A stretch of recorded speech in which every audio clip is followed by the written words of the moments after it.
बिस्मिल्लाहिर्रहमानिर्रहीम। अस्सलाम वालेकुम। आज इस वीडियो में चैप्टर 5 में जितने एमसीक्यूज़ आ सकते हैं हम कोशिश करेंगे उन एमसीक्यूज़ के थ्रू हम इस चैप्टर को रिवाइज़ कर सकें। तो मैं कोशिश करूँगा जितने भी एमसीक्यूज़ हों सबको आपको एक्सप्लेन करूँ कि इनका आंसर किस तरह से ये निकल के आया। चलिए देखते हैं, पहला एमसीक्यूज़ है हमारे पास। The first man who came up with the idea of gravity was, तो ये तो सबको ही आता होगा। वो पहला आदमी जिसने ग्रेविटी के बारे में बताया था तो वो हमारे पास न्यूटन है। चलिए नेक्स्ट देखते हैं, नेक्स्ट क्या बताया जा रहा है। Near of surface of earth gravitational field strength, तो अगर आपने ग्रेविटेशनल फील्ड स्ट्रेंथ देखा हुआ है तो नियर सरफेस हमारे पास जो वैल्यू होती है वो होती है 10 न्यूटन पर केजी। साथ में आपने इसका ये जो यूनिट है ये भी याद रखना है। समटाइम ऐसे होता है कि 10-10 तो उसने बहुत चारों ऑप्शन 10-10 ही होते हैं, लेकिन उनका जो यूनिट है वो चेंज होता है, तो आपने ये यूनिट याद रखना है, इस यूनिट वाला ही आंसर सही होगा। नेक्स्ट देखते हैं, the law of gravitation field F is equal to, तो यहाँ आपने लॉ ऑफ ग्रेविटेशन का फार्मूला पढ़ा हुआ है, तो इसमें से आप देख सकते हैं कि जो राइट ऑप्शन है वो ए वाला है, क्योंकि इसमें डी के ऊपर स्क्वायर नहीं है और ये तो फार्मूला ही सारा उसने चेंज कर दिया, ये भी चेंज कर दिया है, तो राइट ऑप्शन है हमारे पास ए। ये वो एमसीक्यूज हैं जो किसी ना किसी बोर्ड में कभी ना कभी आ चुके हैं, तो इसलिए इनको समझना बहुत ज़रूरी है। अर्थ ग्रेविटेशनल फोर्स वेंचेस एट, तो ये बुक के पीछे वाला है। ग्रेविटेशन जितना भी डिस्टेंस हो ग्रेविटेशन फोर्स कभी कम नहीं होती, ये इन्फिनिटी होती है। हाँ कम हो सकती है लेकिन बिल्कुल ख़त्म नहीं हो सकती, गायब नहीं हो सकती। तो डिस्टेंस बढ़ने से फोर्स कम ज़रूर हो सकती है लेकिन वो बिल्कुल वैनिश नहीं होती, तो लिहाजा इसका राइट ऑप्शन है इन्फिनिटी, मतलब जितना भी फासला हो फोर्स गायब नहीं होगी। नेक्स्ट हम देखते हैं, the unit of gravitational constant ji is, तो यहाँ ये आपने याद रखना है। आपने जी की, ये जी की वैल्यू भी पूछी जा सकती है, क्या होती है 6.673 मल्टीप्लाई 10 की पावर -11, ये तो जी की वैल्यू है। समटाइम ऐसे होता है कि चारों ऑप्शन में ये वैल्यू दी होती है, उनका यूनिट चेंज कर दिया जाता है, तो उसका राइट ऑप्शन हमारे पास क्या है, न्यूटन मीटर स्क्वेयर पर केजी स्क्वेयर, तो ये आपने याद रखना है। चलिए जी नेक्स्ट देखते हैं, नेक्स्ट क्या बताया जा रहा है। तो अब इस स्लाइड में उसने जी की वैल्यू ही पूछ लिया है, तो जी की वैल्यू मैं आपको बता चुका हूँ। सबसे पहले तो देखना है पावर जिसकी -11 हो, तो इसकी पावर -11 है, बाकी तो ऑलमोस्ट कुछ मिलते जुलते लग रहे हैं। तो हमारे पास -11, उसके बाद यूनिट भी देखें, अभी हमने यूनिट पीछे भी पढ़ा था, तो राइट ऑप्शन अब आपको समझ आ चुकी होगी। चलिए नेक्स्ट देखते हैं, नेक्स्ट क्या पूछा जा रहा है, the mass of earth is equal to. अच्छा ये ना दो तरह से क्वेश्चन आता है, मैं आपको बता दूं। सबसे पहले तो अगर आपने मैस ऑफ अर्थ वाला लॉन्ग क्वेश्चन किया है तो वो आपको पता होगा कि एंड पे जो आंसर आता है वो 6 × 10 की पावर 24 kg आएगा। अच्छा इसको एक और तरीके से भी पूछा जाता है, वो भी आंसर ठीक होता है। यहाँ ये जो किलो है ना, किलो की वैल्यू अगर लिख लूँ मैं 6 × 10 की पावर 24, तो मैंने ऐसे ही लिखा, तो ये जो kg है ये किलो है, किलो की जगह मैं लिख लेता हूँ 10 की पावर 3, तो किलो की वैल्यू लिख ली, बाकी बचा ग्राम। अब 24 में 3 प्लस करोगे तो हमारे पास कितना आ जाएगा 27। तो समटाइम जब ग्राम में वैल्यू दी होती है ना तो फिर ये 27 आएगा, क्योंकि किलो की वैल्यू 10 की पावर 3 होती है, वो इसमें प्लस हो जाएगा, तो इस बात का भी आपने ख्याल रखना है। नेक्स्ट हम देखते हैं, formula of mass on earth, तो हमारे पास जो मैस ऑफ अर्थ का फार्मूला होता है वो क्या होता है, हमारे पास MER²G/G। तो ये आपको एक बता दूं बात, इनकी वैल्यू भी पूछी जाती है। ये जी की वैल्यू तो हम पीछे डिस्कस कर चुके हैं, आर की वैल्यू आपको पता है कितनी होती है, 10 मीटर पर सेकंड स्क्वायर होती है, और इस आर की जो वैल्यू होती है वो होती है हमारे पास 6.4 × 10 की पावर 6। तो ये वैल्यू कोई भी पूछा जा सकता है कि आर की वैल्यू क्या है, जी की वैल्यू क्या है, तो ये सारे एमसीक्यूज आपको याद करने होंगे। नेक्स्ट हम देखते हैं, रेडियस ऑफ अर्थ। चलिए जी, जिस आर की मैं बात कर रहा था वही आर उसने पूछ लिया, वो फार्मूले में जो आर था वो बेसिकली रेडियस है। तो यहां पे देखें मैंने आपको बताया था उसकी वैल्यू क्या है, तो राइट ऑप्शन अब आप समझ चुके होंगे 6.4 × 10 की पावर 6। तो इस बात का भी ख्याल रखना है, 6 तो इसका भी है लेकिन इसके साथ किलो आ रहा है, तो ये किलोमीटर नहीं होती, ये मीटर होती है। चलिए नेक्स्ट देखते हैं, नेक्स्ट क्या बताया जा रहा है, the value of ji at the surface of moon. ये एमसीक्यू बहुत दफा बोर्ड में आया हुआ है, तो चांद के ऊपर जी की वैल्यू कितनी होती है? हमें पता है जमीन के ऊपर जी की वैल्यू कितनी होती है? 10 मीटर पर सेकंड स्क्वायर, ये भी पूछा जा सकता है। अब चांद के ऊपर कितनी होती है? तो चांद के ऊपर हम ये जानते हैं कि जैसे जैसे जमीन से ऊपर जाएंगे जी की वैल्यू कम होती जाएगी। अब चांद जमीन से बुलंदी पे है तो 10 तो नहीं होगी, 10 से कम होगी, तो कितनी है? राइट ऑप्शन है 1.6 मीटर पर सेकंड स्क्वायर। तो मैं आपको एक चीज और बता दूं, ये समटाइम ये भी वैल्यू होती है 1.62। तो आपने परेशान नहीं होना, ये भी आंसर आपका बिल्कुल करेक्ट है। नेक्स्ट देखते हैं, नेक्स्ट क्या बताया जा रहा है? The value of ji at the height of one earth radius above the surface of the earth is. अच्छा, इसमें क्या पूछा जा रहा है? हमारे पास ये जमीन है और जमीन के सेंटर से लेके ये जो फासला है ये रेडियस है। कहता है जितना रेडियस है इतनी बुलंदी पे अगर जाएं, रेडियस हमें पता है कितना, हमने पढ़ा था 6.4 मल्टीप्लाई 10 की पावर 6। जमीन के ऊपर जी की वैल्यू कितनी होती है? 10। अगर कहता है कि हम जमीन से इतना ऊपर जाएं तो फिर जी की वैल्यू कितनी होगी? तो अंडरस्टूड बात है कि जैसे जैसे ऊपर जाएंगे जी की वैल्यू क्या होती जाएगी? कम। तो कितनी कम हो जाएगी? 10 के 4 गुना कम रह जाएगी। तो राइट ऑप्शन है 1/4 जी। तो ये आपने याद रखना है। चलिए नेक्स्ट देखते हैं, नेक्स्ट क्या बताया जा रहा है? The value ji on Mars is. अच्छा, मार्स का पूछ लेता है, हमसे सन का पूछ लेता है, हमसे मून का पूछ लेता है, हमसे अर्थ का पूछ लेता है। ये 3-4 आपने वैल्यू याद रखनी है। तो ये भी आपको पता चल गया, ये तो हो गया मून का। ये देखिए अभी 2 इसने लगा दिया, पिछली स्लाइड में नहीं था। ये किसका जी? ये हमें पता है किसका जी? अर्थ का। तो राइट ऑप्शन इन दोनों में से है। तो राइट ऑप्शन हमारे पास मार्स के लिए 3.73 मीटर पर सेकंड स्क्वायर है। तो ये मार्स के ऊपर वैल्यू है। और जो जी की वैल्यू सबसे ज्यादा होती है वो सूरज के ऊपर होती है। The value ji on moon surface, अब कहता है जो जी की वैल्यू है वो चांद के ऊपर 1.6 मीटर पर सेकंड स्क्वायर है। What will be the weight of 100 kg body on surface of moon.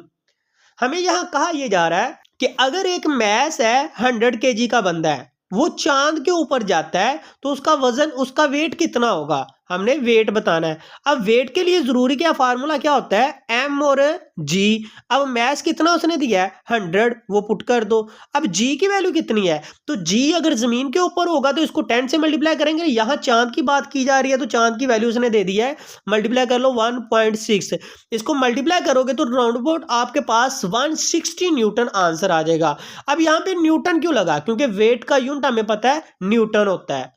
यहां मैं आपको और यूनिट भी क्लियर कर दूं, मैस की बात की जाए तो मैस का यूनिट हमारे पास केजी होता है। और ये जो होता है ये एक्सेलरेशन की बात की जाए तब भी उसका unit metre per second square होता है, या ग्रेविटेशनल एक्सेलरेशन छोटे जी की बात की जाए तब भी उसका unit metre per second square ही होता है।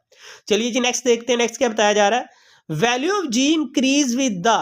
अब कहता है कि जी की वैल्यू कब इंक्रीज होगी? पहली बात तो ये समझ आई कि ये जमीन है, जैसे जैसे हम जमीन से ऊपर जाएंगे तो जी की वैल्यू कम होगी। लेकिन यहां उसने ये नहीं पूछा कि जी की वैल्यू कब कम होगी, उसने ये पूछा कि जी की वैल्यू बढ़ेगी कब। इसका मतलब जैसे जैसे हम जमीन की तरफ आएंगे जी की वैल्यू क्या होगी? बढ़ेगी। तो पहला increase in the mass, mass के साथ कोई इसका कोई ताल्लुक नहीं है। दूसरा इंक्रीज इन एल्टीट्यूड, भाई एल्टीट्यूड मतलब बुलंदी, अगर बुलंदी बढ़ती गई तो वैल्यू कम तो नहीं होगी, वैल्यू बढ़ेगी तो नहीं, वैल्यू तो कम होगी। हमने ये बताना है वैल्यू बढ़ेगी कब? Decrease in the altitude. हाँ जी, अगर फासला जो है वो डिस्टेंस कम होता जाएगा तो हमारे पास जो जी की वैल्यू वो बढ़ती जाएगी। तो राइट ऑप्शन ये है।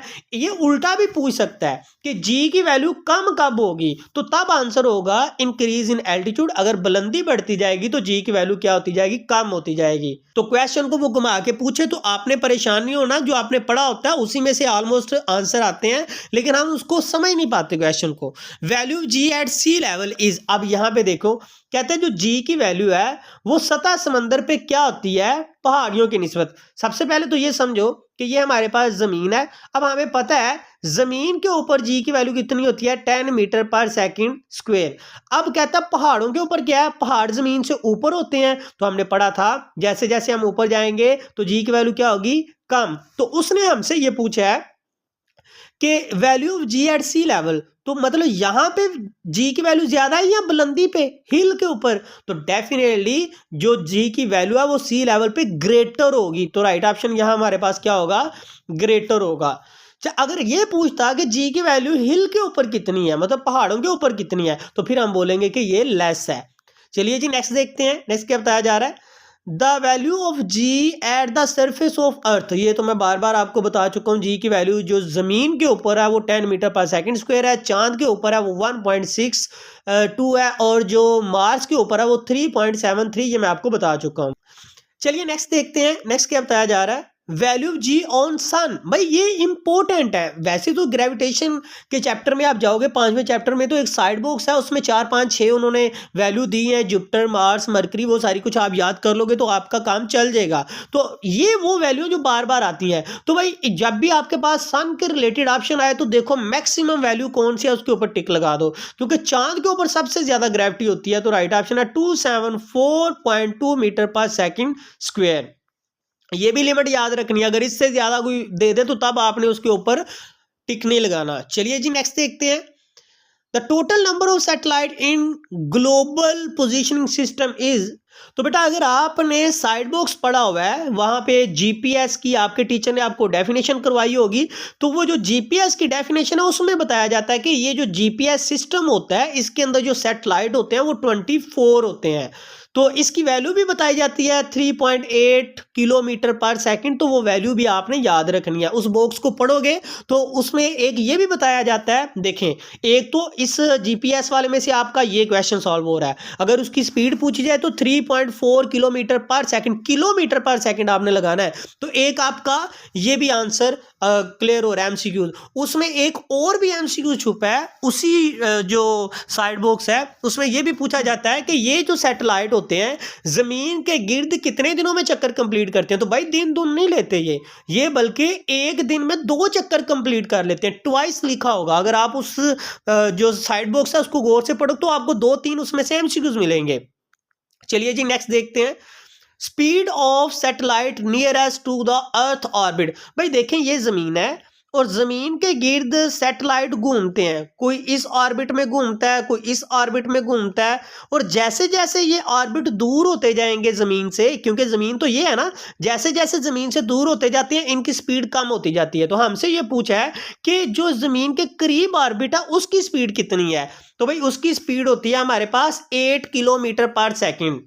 मैं इसको और बता दूं, समटाइम 8 किलोमीटर नहीं आता, वो इस तरह से ऑप्शन दे देता है 8000, क्योंकि किलो की वैल्यू 1000 होती है तो उसकी जगह 3 0 लिख देते हैं, मीटर पर सेकंड। अब मीटर पर सेकंड क्या होता है, ये स्पीड का यूनिट होता है। तो अगर मीटर पर सेकंड में पूछे तो 1000, और अगर किलोमीटर पर सेकंड में पूछे तो फिर जस्ट आप 8 लगाओगे। तो चलिए नेक्स्ट देखते हैं, orbital speed of artificial satellite V0 is. ये बहुत दफा शॉर्ट क्वेश्चन भी आया हुआ है कि ऑर्बिटल स्पीड का इन्हिसार किसके ऊपर होता है। यहाँ तो हमसे उसने वैल्यू पूछी है तो उसका फार्मूला हमारे पास ये है। अगर ये आपके रिव्यू में क्वेश्चन भी है कि ऑर्बिटल जो सैटेलाइट है उसका इन्हिसार किसके ऊपर होता है उसकी स्पीड का, तो उसकी स्पीड का इन्हिसार बेसिकली रेडियस के ऊपर होता है, हाइट के ऊपर होता है। तो ये भी आपने याद रखना है।